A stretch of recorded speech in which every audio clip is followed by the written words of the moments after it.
오늘은 침례식이 있는 날입니다.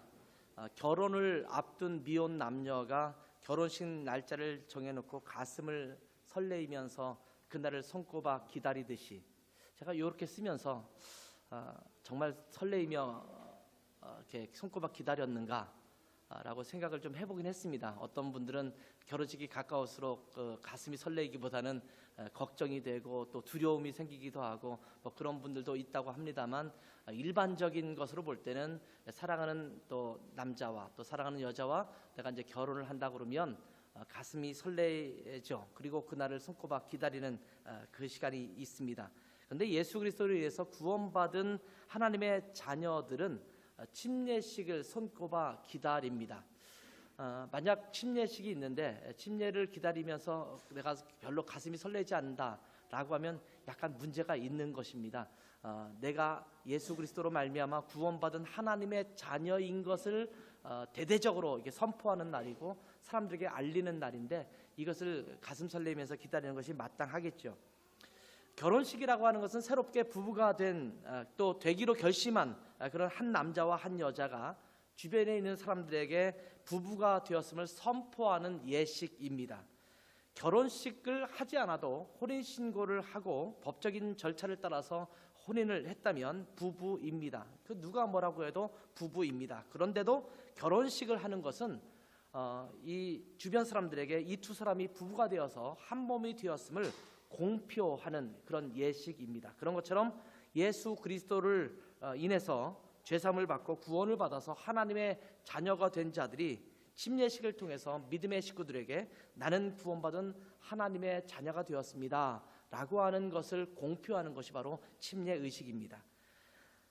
오늘 읽은 로마서 6장은 침례에 대한 의미를 잘 설명해 주고 있는 부분입니다. 그래서 침례를 받기 위해서 상담하고 그렇게 할 때에 제가 침례 받는 사람들에게 로마서 6장을 다 읽으라고 이야기했죠. 다 읽으셨죠? 네. 웃는 이유는 뭐예요? 너무 잘 읽어서 웃는 거죠? 예, 잘 읽었을 겁니다. 왜냐하면 침례에 대한 그 의미가 로마서 6장에 잘 설명되고 있기 때문입니다. 예수 그리스도의 죽으심과 부활하심을 자세히 설명하고 있는 내용 중에 하나가 로마서 6장인데, 그렇게 설명하면서 침례를 받는다라는 것은 예수님의 죽으심과 부활하심을 함께 경험하는 의식임을 설명해 주고 있는 내용이 바로 로마서 6장에 있는 내용입니다. 그래서 침례는 침례를 받는 자가 하나님의 자녀가 된 사실을 공표하는 의식이라는 것을 여기에서 이야기해 주고 있습니다. 물론 로마서 6장은 침례 자체를 설명하기 위한 성경은 아닙니다. 예수 그리스도의 복음을 설명하다 보니까 침례를 곁들여서 설명한 것입니다. 주객이 전도되면 안 되겠습니다만, 그럼에도 불구하고 침례에 대한 분명한 의미를 잘 설명해 주고 있는 그런 장이기도 합니다. 침례는 무엇이냐? 바로 구원받은 하나님의 자녀임을 선포하는 의식이라는 것입니다. 침례의식은 물속에 몸을 완전히 담궜다가 다시 나오는 방식으로 행하게 됩니다. 요즘에는 약식으로 많이 행하게 되지요. 몸에 물을 뿌리는 형식으로 간단하게 행하기도 합니다. 그러나 침례의 본래 의미를 잘 제대로 되살리려면 물속에 잠기는 의식을 행할 때 그 의미를 잘 설명할 수 있고 보여줄 수 있기 때문에 침례를 행하는 것입니다. 침례라는 것은 단순하게 죄를 씻는 의미가 아닙니다. 우리가 보통 침례를 왜 받느냐, 또 세례를 왜 받느냐라고 말하면 내가 죄 씻음을 받은 것을 표현하기 위한 의식이라고 이야기를 합니다. 물에 들어가기 때문에 또 물로 뿌림을 받기 때문에 마치 씻는 의미를 갖고 있습니다만, 사실은 침례라는, 세례라는 의미는 씻는 의미가 아닙니다. 그것은 완전히 죽는 의식입니다. 침례는 죄를 씻는 것을 말하는 것이 아니라 우리의 거듭남에 대해서 자세히 설명해 주고 있는 의식입니다. 우리가 결혼식을 행하더라도 결혼식의 의식 하나하나가 결혼에 대한 온전한 의미를 보여주기 위해서 행하는 의식 아닙니까? 반지를 주고받는다든지 서약식을 한다든지 그런 것들이 서로 결혼한 부부의 관계를 잘 설명해 주는 의식이 결혼식이라고 한다면 침례 의식도 마찬가지입니다. 물속에 잠기기 전의 모습은 죄 가운데 있었던, 하나님을 알지 못했던 상황 속에 있었던 나 자신을 의미하는 것을 보여줍니다. 그런데 물속에 몸을 완전히 잠금으로 말미암아 예전에 나는 완전히 죽었음을 의미합니다. 물속에 완전히 들어가서 나는 이제 죽었습니다. 무덤에 예수님께서 들어가신 것처럼 나도 이제는 죽은 자입니다. 이것을 보여주는 것이 물속에 담그는 것입니다. 마치 예수님께서 십자가에 달려 돌아가신 것처럼 나도 이제 죽은 자입니다. 이것을 보여주는 의식입니다. 그리고 물속에서 다시 나올 때에 예수님께서 부활하신 것처럼 모든 죄악의 권세를 물리치시고 새 생명을 얻으신 것처럼 우리도 하나님의 자녀로 새 생명을 얻은 자로 다시 태어났음을 보여주는 의식이 바로 침례 의식입니다. 새 생명으로 인해서, 이 그리스도로 인해서 다시 태어난 것을 의미하는 의식입니다. 그렇기 때문에 우리가 받은 구원은 단순히 이전에 지은 죄를 씻는 것만을 의미하지 않습니다. 내 마음대로 살았던 삶을 예수 그리스도의 십자가 앞에 내어놓고 내 자신을 십자가에 못 박아 죽이는 것을 의미하는 것입니다. 물론 내 자신이 실제로 죽지는 않았습니다. 내 대신 예수님께서 십자가에 대신 못 박혀 돌아가셨습니다. 그러나 예수님께서 십자가에 못 박히신 이유가 무엇입니까? 바로 나의 죄 때문에 그분께서 십자가에 못 박혀 돌아가셨기 때문에 예수님께서 십자가에 못 박힌 그 사건은 바로 내가 못 박힌 사건과 똑같은 동일시된 그런 사건입니다. 내가 달려야 할 십자가에 주님께서 달리신 것입니다. 이제는 더 이상 내 마음대로 살지 않겠습니다. 이제 나는 십자가에 나를 못 박겠습니다. 내 마음대로 살던 자기 중심적인 삶을 이제는 십자가에 못 박았습니다. 저는 이제 죽은 자입니다. 이런 고백으로 물속에 들어가게 되는 것입니다. 갈라디아서 2장 20절을 한번 읽어볼까요? 같이 한번 읽어보겠습니다. 시작. 내가 그리스도와 함께 십자가에 못 박혔나니 그런즉 이제는 내가 사는 것이 아니요 오직 내 안에 그리스도께서 사시는 것이라. 이제 내가 육체 가운데 사는 것은 나를 사랑하사 나를 위하여 자기 자신을 버리신 하나님의 아들을 믿는 믿음 안에서 사는 것이라. 자, 이제 나는 십자가에 못 박힌 자입니다.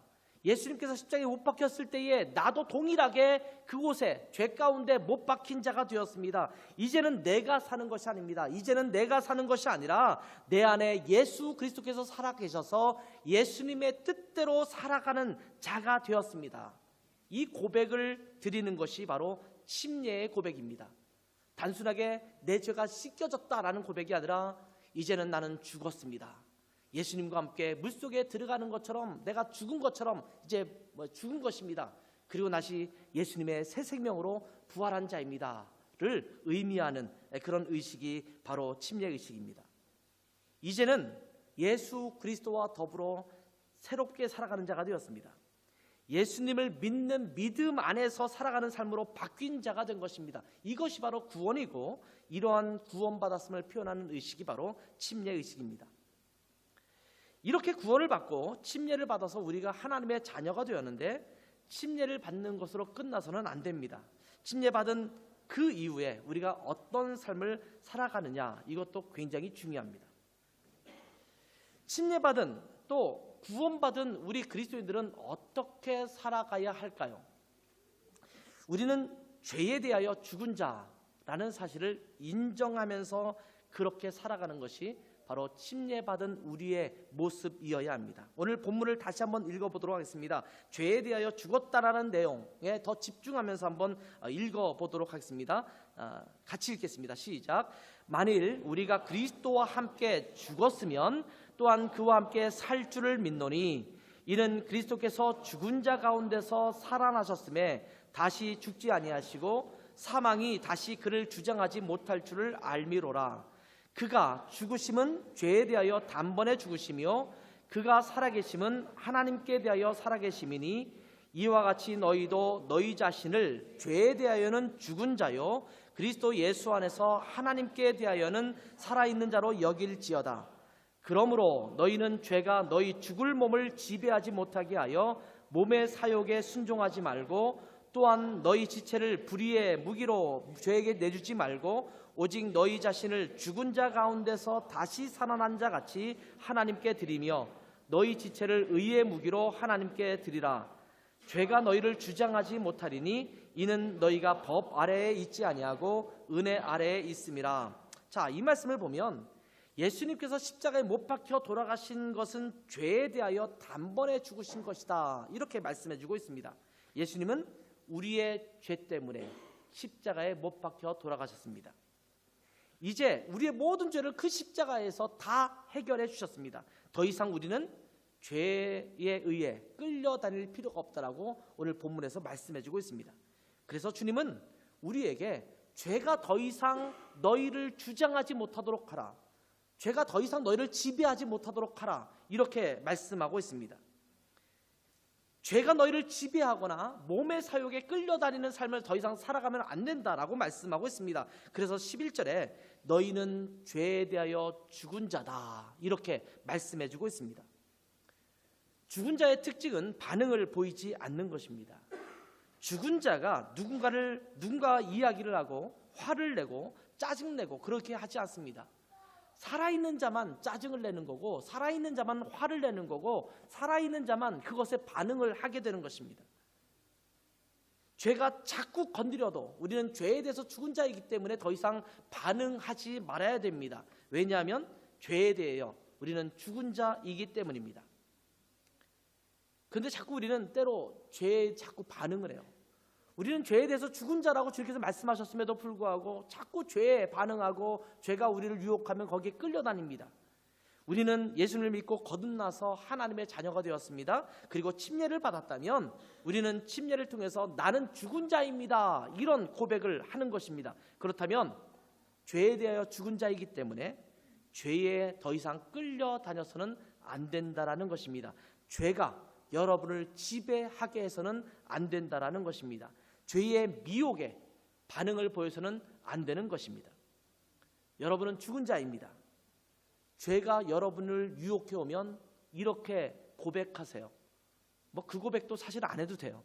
반응은 안 보이면 되니까, 신경 안 쓰면 되니까, 없는 것처럼 취급하면 되니까. 그러나 굳이 반응한다면 나는 죽은 자다, 더 이상 날 건드리지 말아라, 이렇게 말하면 됩니다. 그런데 죽은 자라고 해서 단순히 수동적으로 죽은 자로만 남아있지 않습니다. 우리가 예수 그리스도의 십자가로 말미암아 죽은 자가 되었다는 것은 그것으로 끝났다라는 것을 의미하지 않습니다. 물속에 집어넣고 빼지 않으면 어떻겠습니까? 제가 침례를 받는 분을 쓱 집어넣은 다음에 한 30분 있다 꺼낸다고 생각합시다. 그러면 심각한 문제가 벌어지죠.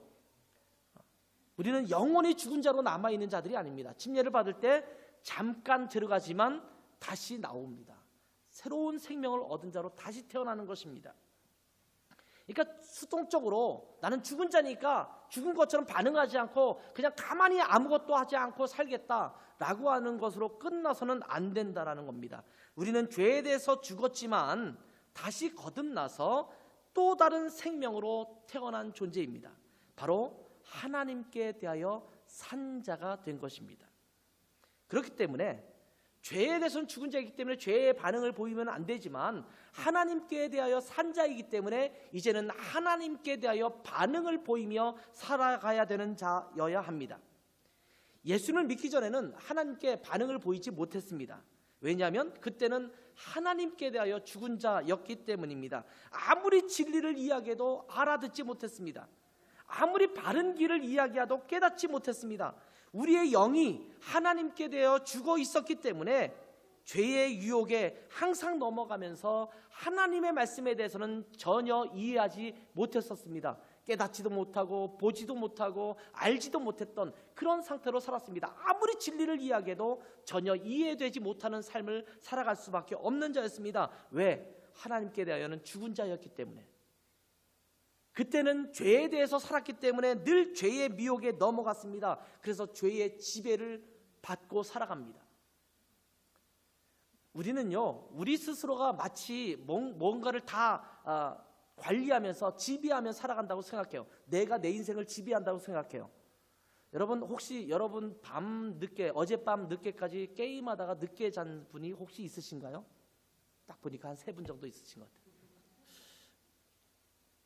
여러분 의지로 나는 오늘 밤 새면서 게임을 밤새도록 하고 오늘 늦잠 자고 교회는 늦게 가겠다라는 결심을 하고 어젯밤 잠든 사람은 별로 없을 겁니다.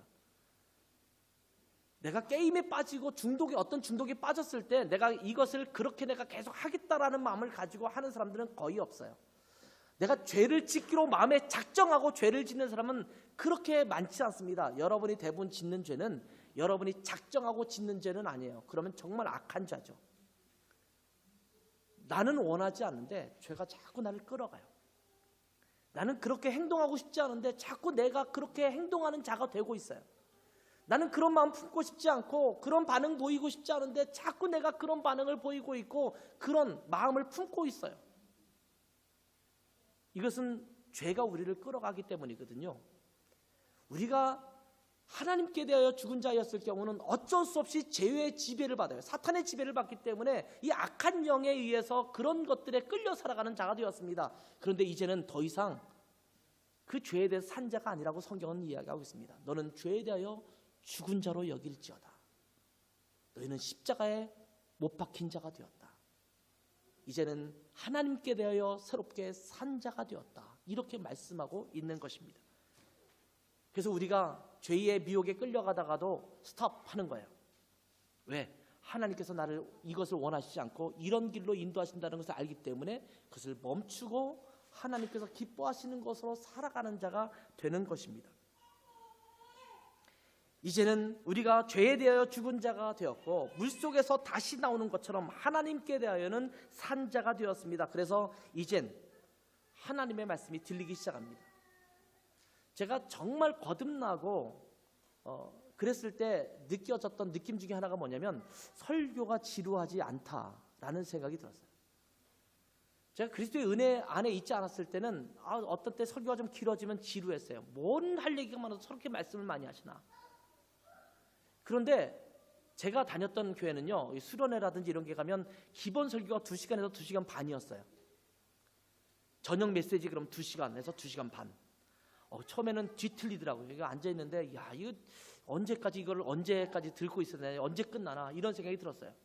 근데 어느 순간 설교가 지루하지가 않아요. 설교가 뭐 왜 이렇게 길어서 이런 느낌이 들지 않아요. 설교 시간에 존다 이런 것을 한 번도 경험하지 못했어요. 그냥 말씀이 살아있어서 어떤 분은 설교를 원고 읽듯이 하는 분도 있고 어떤 분은 소리를 막 지르면서 하시는 분도 있고 그것과 관계없이 말씀 안에 있는 그 말씀이 내게 들어오는 시간들을 경험하게 되거든요. 하나님의 말씀에 반응하기 시작해요. 옛날에는 읽어도 알지 못했던 이 하나님의 말씀이 살아서 꿈틀거리는 것처럼 내 머리를 치고 내 마음을 쳐요. 하나님께 대하여 살아있는 자들은 하나님께 대하여 이렇게 반응을 보이는 거예요. 성령님께서 내 마음 가운데 어떤 마음을 주시면 그 마음에 따라서 내가 무엇을 해야 될지를 자꾸 결정하게 돼요. 옛날에는 그런 마음을 주시면 귀찮았어요. 왜 하나님 그딴 마음을 내게 주셔가지고 나로 하여금 그렇게 힘든 일을 하게 하십니까? 이랬었는데 이제는 주님께서 그런 마음을 주시면 주님께서 내게 원하시는 것이 이것이구나 라고 하면서 반응하는 자가 되는 거예요. 이것이 하나님께 대하여 산 자가 된 것입니다. 이제는 하나님의 선하심이 무엇인지 볼 수 있었습니다. 옛날에는 하나님이 아무리 나에게 잘해줘도 내가 그 은혜를 몰랐어요. 하나님이 내게 귀한 분인지 몰랐어요. 내게 고난을 주시면 원망하고 고통스럽기만 했어요. 근데 이제는 그 고통과 아픔 속에서도 하나님께서 나에게 어떤 구렁텅이로 넣어주시는 그 상황 속에서도 하나님의 선하심을 볼 수 있는 눈이 뜨기 시작합니다. 이제는 하나님의 말씀에 순종하는 자가 되었습니다. 이유는 딱 한 가지밖에 없어요. 죄에 대하여 죽은 자고 이제는 하나님께 대하여 산 자가 되었기 때문입니다. 그래서 하나님은 거듭난 우리에게 그냥 가만히 죽은 자로만 있지 말고 너희 몸을 의의 무기로 하나님께 드리라 이렇게 말씀하고 있습니다.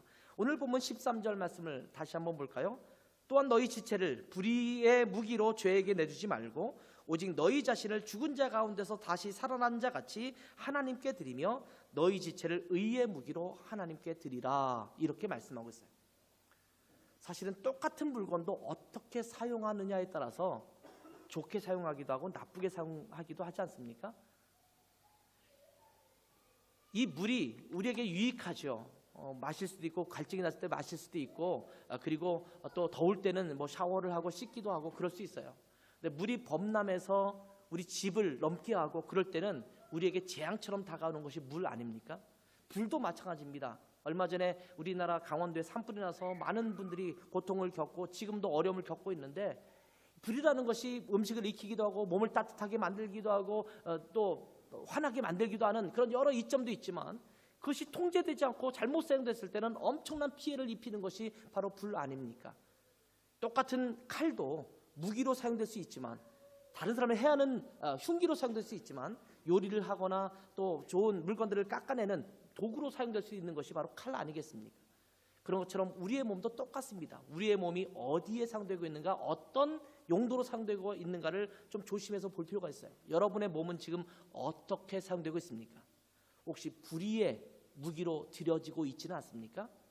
여러분의 몸이, 여러분의 삶이, 여러분의 시간이 하나님의 영광을 위해서가 아니라 세상을 향해서 죄악을 짓는데 내 몸이 사용되고 있고, 그렇게 사용되고 있다면 주님 앞에 그것을 내려놓아야 합니다. 하나님, 더 이상 죄의 무기로, 불의의 무기로 내 몸이 들여지지 않기를 원합니다.